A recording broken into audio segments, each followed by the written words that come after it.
여러분, 오늘은 이야기 강의 설교 31번째 여사사 드보라에 관한 말씀입니다. 여러분, 드보라는 이스라엘의 여자 사사로 이스라엘의 네 번째 랍비돗의 아내이며 후에는 이스라엘의 어머니라고 불렸던, 우리 영지교회에 있는 여자 성도님들께서 영지교회 어머니들이 좀 되시기를, 할렐루야, 기도의 어머니가 좀 되시기를 축원하고요, 사랑의 어머니가 되시기를 좀 축원합니다. 그래서 우리 성도님들, 권사님들이 교회의 어머니, 기도의 어머니, 사랑의 어머니, 희생의 아이콘, 그런 사람들이 되시기를 주님의 이름으로 간절히 축원합니다. 여러분, 원래 드보라는 종려나무 아래에서 이스라엘의 문제를 재판하던 재판관이었습니다. 근데 이 드보라가 재판할 때는 어떤 상황이었냐면, 가나안 왕 야빈이 이스라엘을 학대하는데, 성경에 보니까 심히 학대하였다, 이스라엘을 심히 학대하던 때였습니다.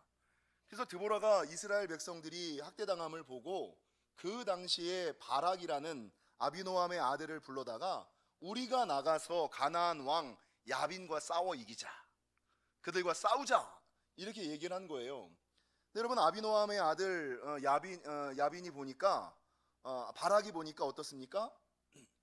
바락이 보니까 가나안 왕 야빈은 아주 용감무쌍한 군대 장관을 데리고 있었어요. 시스라라는 싸움에 져본 적이 없는 군대 장관을 가지고 있었고, 오늘 본문에 보니까 이 가나안 왕 야빈은 군대의 전력이 좀 강했는데 철병거 900대를 가지고 있었다. 철병거 900대를 가지고 있었다라고 성경은 증거하고 있습니다. 여러분, 이 드보라가 살고 있던 시대가 BC 1125년 정도, BC 한 12세기 정도. 여러분, 가나안 왕 야빈이 철병거 900대를 가지고 있을 때 이스라엘 사람들이 가지고 있었던 무기는 뭘까요? 가나안에 들어와서 가나안을 점령하고 나서 이제 조금 안정되려고 할 때 가지고 있어봤자 창, 칼, 요 정도 가지고 있는데, 가나안 왕 야빈은 철병거 900대, 지금 말로 하면 탱크 900대를 가지고 있고, 우리 이스라엘 백성은 창이랑 칼밖에 없는, 여러분, 이게 전력이 도대체 되지 않는 땅 아닙니까? 그러니까 바락이 드보라의 얘기를 듣고 도대체 승산이 없잖아요. 그러니까 나 혼자 가라 그러지 말고 당신이 함께 전쟁에 나가면 내가 나가겠나이다. 이게 아마 두 가지 마음이 아니었을까. 당신 죽으면 나도 죽는다, 나 혼자 죽을 수 없어, 이런 마음일 수도 있고, 긍정적으로는 뭐예요? 여러분, 드보라가 의미하는 바가 뭐예요? 하나님의 사람이었잖아요. 그러니까 하나님께서 함께 오시면 내가 전쟁에서 이길 수도 있겠다. 아마 이 두 가지 마음이 바락에게 들지 않았을까. 그래서 드보라에게 전제 조건을 하나 걸지요. 당신이 전쟁에 나가면 내가 전쟁에 나가겠네이다. 그래서 드보라가 여자의 몸임에도 불구하고 바락과 함께 철병거 900대를 가지고 있었던 가나안 왕 야빈과 시스라 앞에 나가는 거예요. 근데 어떻게 됩니까, 결과가? 오늘 본문 4장 14절에 보니까 드보라가 바락에게 이르되, 일어나라, 이는 여호와께서 시스라를 내 손에 넘겨주신 날이라. 여호와께서 너의 앞서 나가지 아니하시느냐 하는지라. 이에 바락이 10,000명을 거느리고 다볼산으로 내려가니, 15절, 여호와께서 바락 앞에서 시스라와 그의 모든 병거와 그의 온 군대를 칼날로 혼란에 빠지게 하시매. 여러분, 드보라와 바락이 나아갔더니 하나님께서 역사하시고 개입하시기 시작하는 거예요.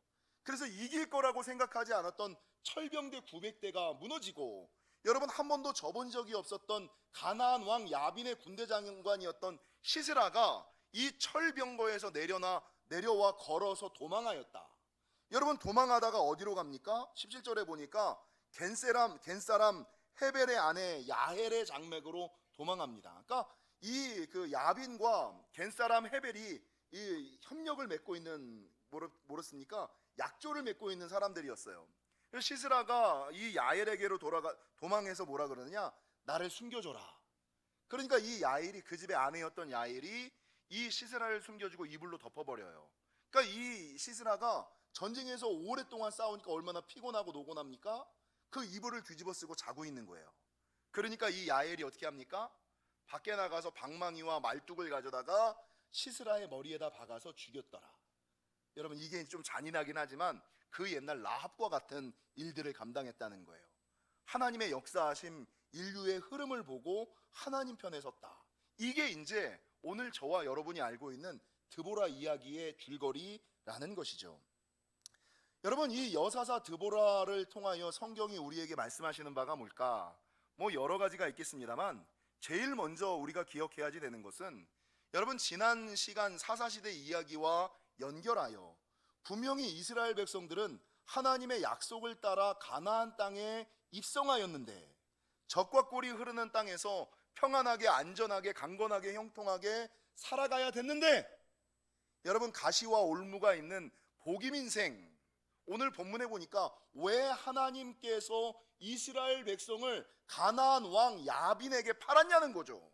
그들의 손에 붙였냐는 거죠. 왜 학대를 당하게 되었냐는 거죠. 여러분 그것을 좀 기억하셔야 되는 거예요. 여러분 지난주 사사시대 이야기를 설명하면서 못다한 설교가 하나 있었는데, 그것은 무엇이냐? 사사시대를 관통하는 패턴이 하나 있어요. 그러니까 사사기를 보면 꼭 알아야지 되는 첫 번째 것이 패턴을 보셔야지 돼요. 여러분 이스라엘 백성들이 가나안에 입성을 했어요. 그럼 평안하고 안전하게 살아가야 되는데, 가시와 올무가 있는 인생, 복임 인생, 울상지며 살아가는 인생으로 전락하는 이유가 뭐예요? 첫 번째가 뭡니까? 불순종과 범죄. 하나님의 말씀을 온전히 순종하지 않고 불순종하고 범죄하는 거예요. 여러분 오늘 본문 1절을 보세요. 왜 하나님께서 이스라엘을 가나안 왕 야빈의 손에 넘기셨느냐? 에훗이 죽으니 이스라엘 자손이 또 여호와의 목전에 악을 행하였다. 하나님 앞에서 악을 행하는 거예요. 범죄하는 거예요. 그래서 여러분 이스라엘 백성들은 원래 하나님께서 가나안 땅에서 평안하게 살기를 원했는데 불순종과 범죄, 그리고 하나님께서 선지자를 보내어 야 그만해라 돌아와라 얘기하는데도 불구하고 듣질 않는 거야. 그러니까 여러분 하나님께서 어떻게 하십니까? 불순종과 범죄 이후에 심판하시죠. 가나안 왕 야빈의 손에 붙이는 것처럼 심판하시죠. 그러니까 그제서야, 옆 사람이랑 인사하겠습니다. 심판받기 전에 돌아옵시다. 여러분 좋은 신앙은 뭔지 아세요? 제일 좋은 신앙은 말하기 전에 깨달아 아는 거예요. 근데 사람들은 말하기 전에 몰라. 오늘 이 설교의 주제와도 연결이 돼요. 말하기 전에 좀 알아야지.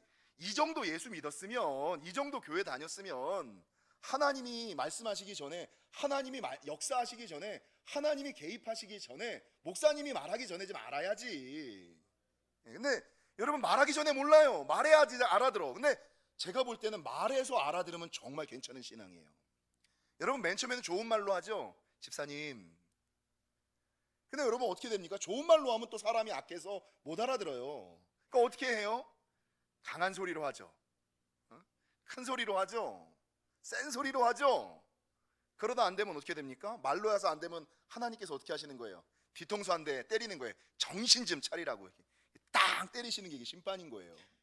그럼 그제서 딱 맞으면 아이쿠 이러고 돌아오면 되는데, 인간이 더 악해서 맞으면 네가 나 때렸어 이게 더 안 가요. 이게 인간의 악함이야. 이게 인간의 못됨이에요. 그러고 나니까 어떻게 돼요?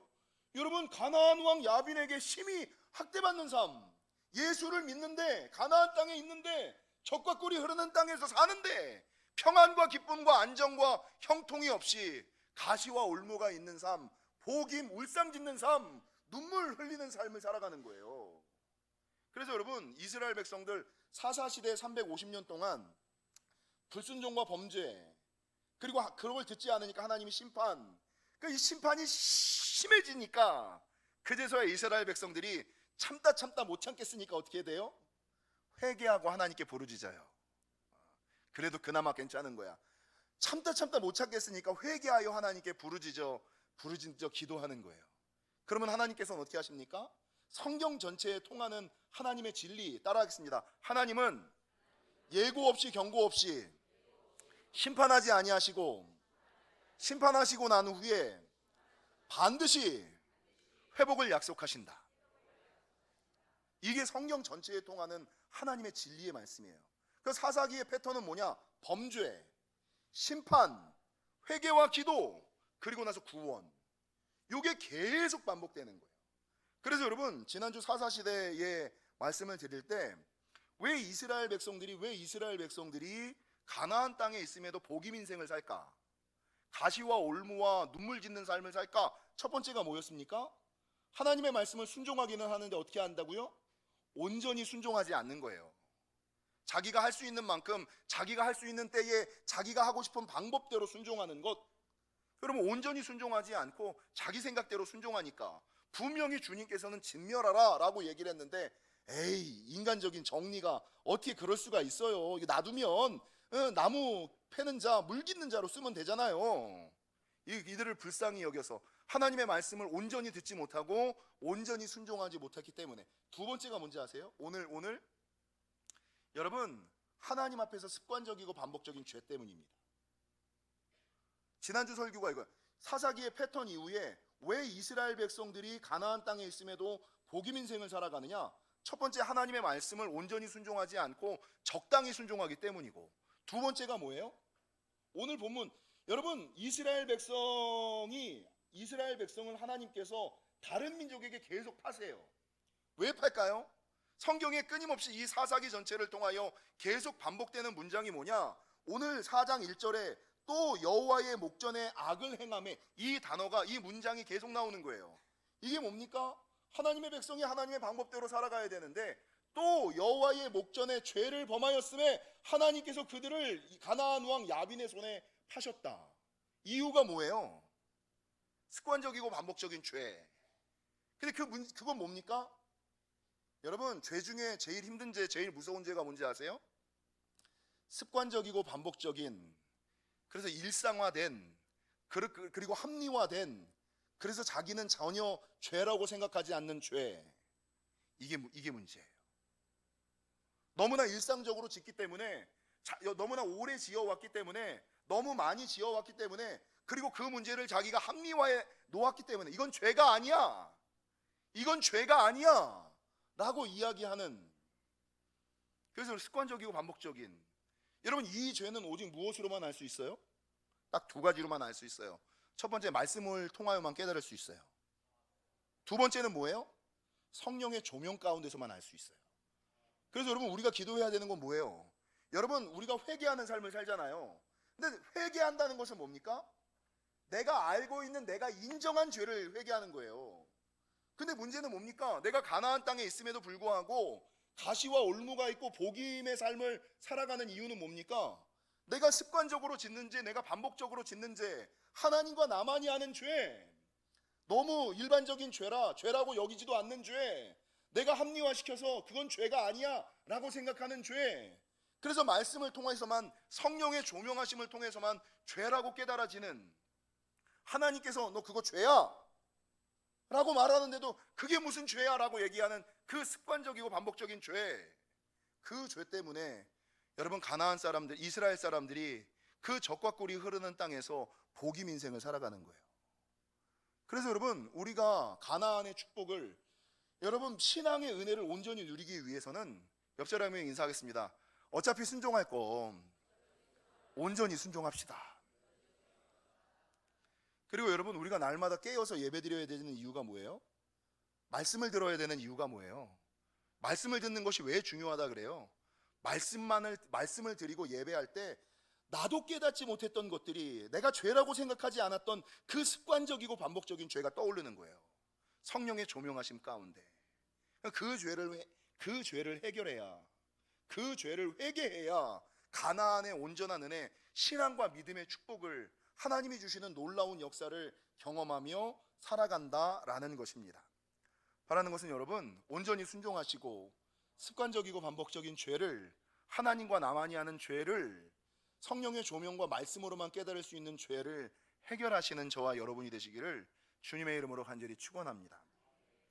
두 번째, 오늘 드보라 이야기를 통해서 기억해야 될 것은, 여러분 앞서 이스라엘 백성의 적군이었던 가나안 왕 야빈이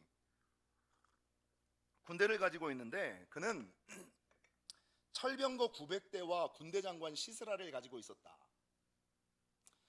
여러분 아까 말씀드렸던 게 이 드보라 시대가 BC 1125년 정도, 12세기, BC 12세기, 가나안 왕은 철병거 900대를 가지고 조직적인 군대를 가지고 있었다는 거예요. 그 당시에 가장 앞선 장비를 가지고 있었다는 거예요.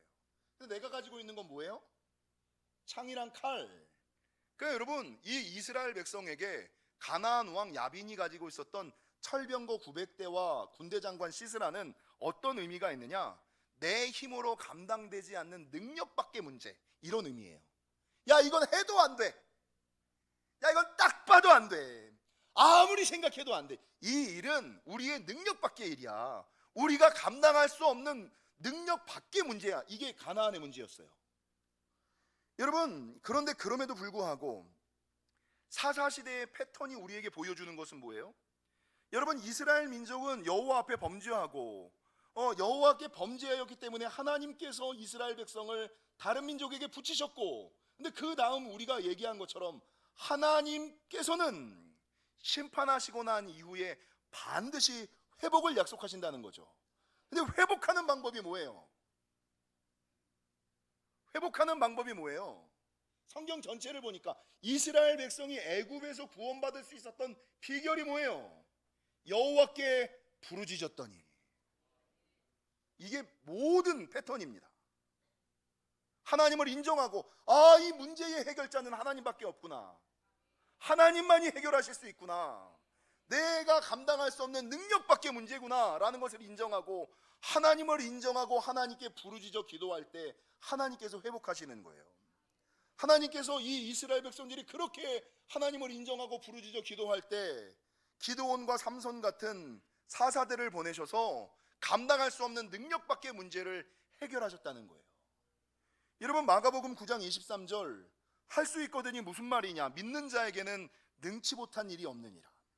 예레미야 29장 12절과 13절, 너희가 내게 부르짖으며 내게 와서 기도하면 내가 너희들의 기도를 들을 것이요 너희가 온 마음으로 나를 구하면 나를 찾을 것이요 나를 만나리라.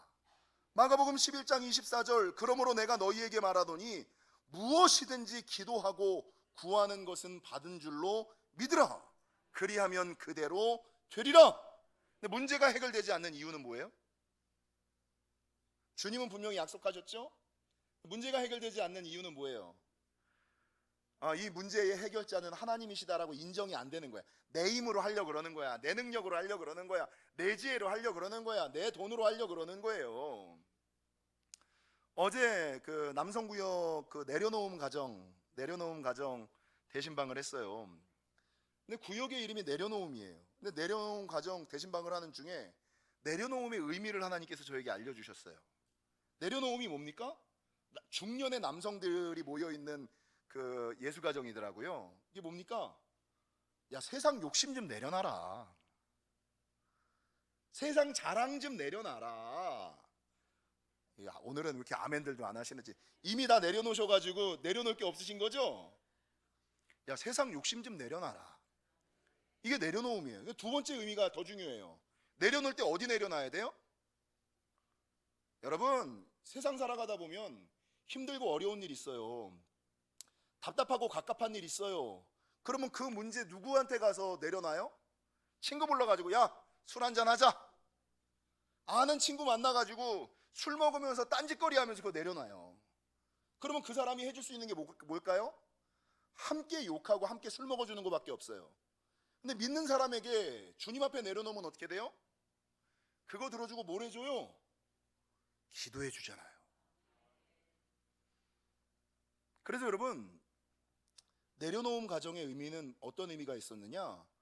제발 좀 세상의 것 좀 내려놓으라라는 의미가 있고, 그거 내려놓을 때 엉뚱한 데 내려놓지 말고 누구에게 내려놓으라고요? 십자가 앞에 좀 내려놔라. 이 십자가 앞에 내려놓는 게 뭐예요? 하나님의 전을 찾아 나와 부르짖어 기도하는 거예요. 부르짖어 기도하면 오늘 마가복음 11장 24절, 너희에게 그리하면 너희에게 그대로 되리라. 믿어지시기를 축원합니다. 나를 구하면 나를 찾을 것이요 믿는 자에게는 능치 못함이 없으리라 라는 말씀을 기억하시고, 여러분, 살아가다 보면 내 능력밖에, 내가 감당할 수 없는 능력밖에 문제가 있습니다. 그럼 그때 이 사사 드보라 이야기를 기억하시고 다른 곳에 가서 구하지 마시고 하나님 인정하고 하나님 앞에 부르짖어 기도하시는, 하나님께서 사사와 천사를 보내어 문제를 해결케 하시는 놀라운 역사가 있으시기를 주님의 이름으로 간절히 축원합니다. 마지막 세 번째, 오늘 본문을 읽으면서 여러분 제가 좀 특이한 점을 발견을 했어요. 오늘 사사기 4장 4절에 보면, 4절과 6절에 보면 그때의 랍비도세 아내 여선지자 드보라가 이스라엘의 사사가 되었는데, 이게 참 문구를 해석하기가 조금 애매한데, 다른 사사들, 다른 하나님의 사람들은요, 하나님께서 드보라를 세워 그 땅에 사사가 되었는데 대부분 이런 표현을 써요. 하나님께서 드보라를 사사로 세우시는, 하나님께서 삼손을, 하나님께서 기드온을, 그러니까 하나님께서 어떤 말씀이나 어떤 사건을 통하여 사람에게 기름을 부어서 부르신 후에 사사로 세우는 거예요. 근데 이 드보라는 재밌는 것이, 여러분 드보라가 이스라엘의 사사가 되는, 조금 일반적인 패턴이랑 조금 달라요. 6절에 보면 드보라가 바락을 부르는데, 바락을 부른 것이 누구예요? 보통 성경을 기록하는 사람들이라면 어떻게 기록해요? 하나님께서 드보라를 통하여 하나님의 사람 바락을 불렀는데, 이게 맞잖아요. 이게 일반적이잖아요. 근데 오늘 주어가 누구예요? 드보라가. 여러분 주어가 하나님이어야 되는데 이 드보라는 희한하게 주어가 드보라예요. 여러분 더 재밌는 것은 17절에 가면 이 드보라 이야기는 여자 사사 이야기잖아요. 근데 여자가 한 명 더 등장해요. 그 여자가 누구냐면 야엘이에요. 그래서 여러분 이 드보라 이야기를 통해서 계속 말씀하는 것이 5장에 가면 깰지어다 깰지어다, 여성들이 지금 깨어나시라는 거예요. 이 설교를 많이 해요. 근데 오늘 저는 그 설교는 안 할 거예요. 여러분 그런데 오늘 이 17절의 성경은 뭐라고 기록하냐면 겐사람 헤벨의 아내 야엘의 장막이라 그래요. 여러분 보통 기록할 때는 어떻게 기록할까요? 겐사람 헤벨의 장막이라고 기록하는 게 맞죠. 남성 중심 사회였잖아요. 그러면 그 집이 누구 집이에요? 헤벨의 집이지 야엘의 집일 수가 없다고요. 근데 성경은 뭐라고 기록하고 있어요? 겐사람 헤벨의 아내 야엘의 집이라고 기록하고 있어요.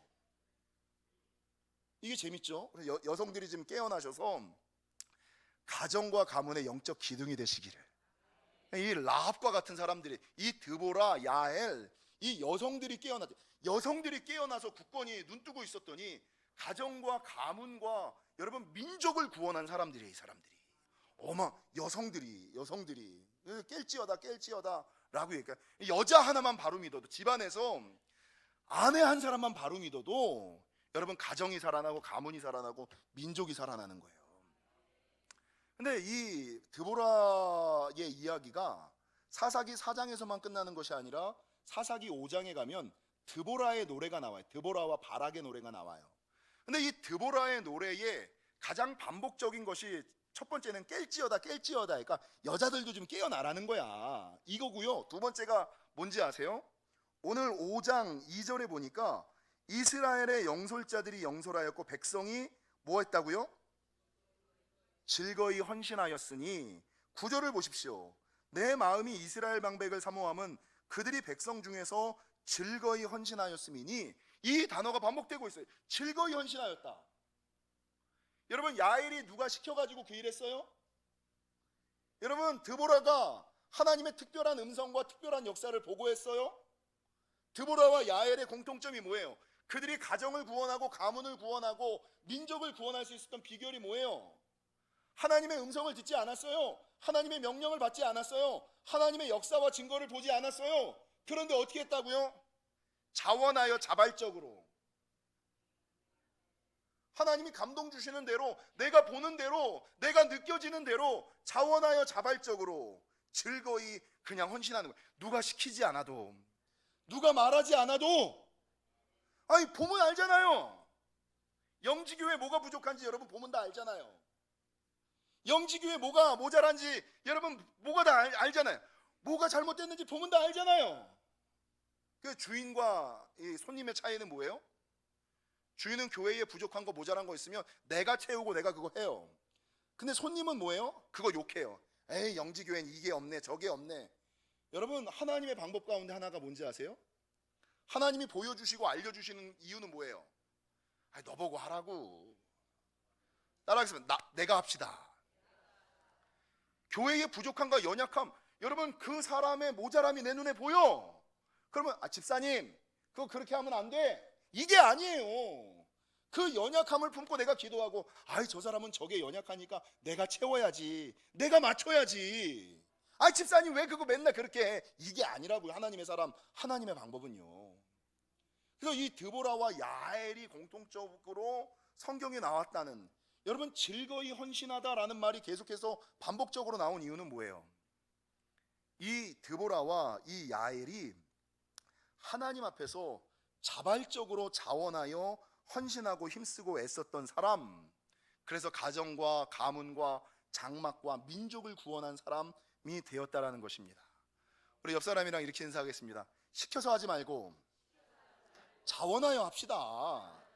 마지못해 하지 말고 즐겁게 합시다. 여러분 가정을 구원하는 믿음, 교회를 구원하는 믿음, 나라와 민족을 구원하는 믿음은 어떤 믿음이에요? 여러분 누가 시킬 때 하는 게 아니라 자원해서 좀 하셔야지 돼요. 마지못해 억지로 인상 쓰면서 불평하면서 하지 마시고 좀 기쁘게 즐거이 헌신하시기를, 그러나 드보라와 같은 이스라엘의 어머니가 되시기를, 야엘과 같이 가문을 구원하는 자들이 되시기를. 그러니까 즐거이 헌신하다라는 이야기가 이 드보라의 노래에 반복되는 이유가 이거예요. 자원해서 해라, 기쁘게 해라. 지금 남들 안 할 때 먼저, 여러분 우리 영지교회 좀 나서시는 사람이, 좀 나서는 사람이 좀 생기시기를 축원합니다. 눈치 보고 하지 좀 마십시오. 좀 나오십시오. 제가 지난주에 금요 설교 때 얘기를 했습니다만, 목사를 구분하는 법이라는 책이 나왔어요. 이 시대가 얼마나 흉흉하면 그 목사가 진짠지 가짠지를 구분하는 방법이, 참 목사와 거짓 목사를 구분하는 14가지 방법이라는 책이 나왔어. 목사를 구분하는 법이라는. 그래서 제가 금요일날 제가 읽어드렸죠. 14가지, 정도환 목사는 몇 가지나 맞고 몇 가지나 틀린지, 저도 스스로 내가 이 14가지 중에 뭐가 맞고 뭐가 틀린지. 근데 거짓 목자의 특징 2개, 참 목사의 특징 12개를 이야기하는데, 거짓 목자의 특징이 2가지가 있어요. 첫 번째가 뭐였습니까? 첫 번째가 기억이 안 나네. 돈을 사랑하는 목사. 돈을 사랑하는 목사, 이게 있었고, 2번째가 뭐였냐면 나아오는 성도를 나아오지 못하게 하는 목사였어요. 난 이게 이해가 안 가요. 성도가 나오는데 그거를 막는 목사? 그러니까 성도가 나서서 목사님 이 일 하시죠? 됐어. 목사님 제가 하겠습니다. 에이 됐어. 전 이게 이해가 안 가. 왜? 우리 교회 나서는 사람이 없거든. 아무도 목사가 말해야 겨우. 여러분 유다지파의 축복, 왜 이스라엘의 훌이 유다지파에게로 갔어요? 옆 사람이랑 하겠습니다. 나섰기 때문입니다. 아무도 나서는 사람 없는데 눈치 보고. 여러분 이런 게 아니라, 아무도 나서는 사람 없으니까 내가 지파의 맨 앞에 서서 총칼을 맞을지언정, 그래 그럼 내가 아무도 하는 사람 없으니까, 내가 아무도 하는 사람 없으니까 나도 안 해. 이게 에이 세상에 이런 에이 좀 집사권사쯤 됐으면 이런 생각은 좀 버려야죠. 에이 그 집사권사 안수집사 권사가 하나 돼가지고 아무도 하는 사람 없으니까 뭐 나도 안 해. 에이 이런, 아무도 하는 사람 없으니까 나라도 해야죠. 그러니까 하나님께서 이 유다 지파를 사랑하시고 축복하셔. 야 네가 짱해라, 네가 장로해라, 네가 홀해라, 네가 2배의 축복받아라. 그 이유가 뭐였어요? 나서는 신앙. 근데 한국 사회는, 특별히 영지교회는 나서는 사람, 그 2번째, 나서는 사람을 막는 목사가 나쁜 목사라는데, 난 제발 좀 나쁜 목사가 좀 돼봤으면 좋겠어. 나설 때 집사님 가만히 있어, 힘든데, 에이 교회 바쁜데 제발 좀 그래봤으면 좋겠어요. 좀 나서십시오. 장로로 좀 나서시고, 권사로 좀 나서시고, 안수집사로 좀 나서십시오. 막 떠밀어야지만 그제서야 그냥 안수집사 이렇게 한다 그러고, 아이 목사님이 시키니까 제가 그냥 한번 해보죠. 에이 이러지 말고 좀 말하기 전에 좀 나서서 하나님의 일을 좀 감당하시는. 그래서 여러분 이 드보라의 내용에 가장 깰지어다 즐거이 헌신할지어다. 이게 드보라의 내용의 가장 중요한 핵심. 여자도 된다. 이게 성차별이 아니에요. 나 같은 게 목사님 나서도 됩니까? 아이, 드보라도 됐잖아요. 아이, 나 같은 여자가 겐사람 헤벨의 아내에 지나지 않는데 야엘도 됐잖아요. 걱정하지 말고 하나님 믿고 나서라. 그러면 된다. 이게 드보라의 사사 드보라를 통하여 우리에게 주시는 하나님의 음성임을 지금 기억하시고, 하나님의 일을 위하여 좀 담대히 앞장서시는, 좀 교회의 앞에서 함께 하나님 나라를 세워갈 만한 사람들이 좀 많이 생기시기를 내년 2월에 생길 줄로 믿습니다. 주님의 이름으로 간절히 축원합니다. 기도하시겠습니다.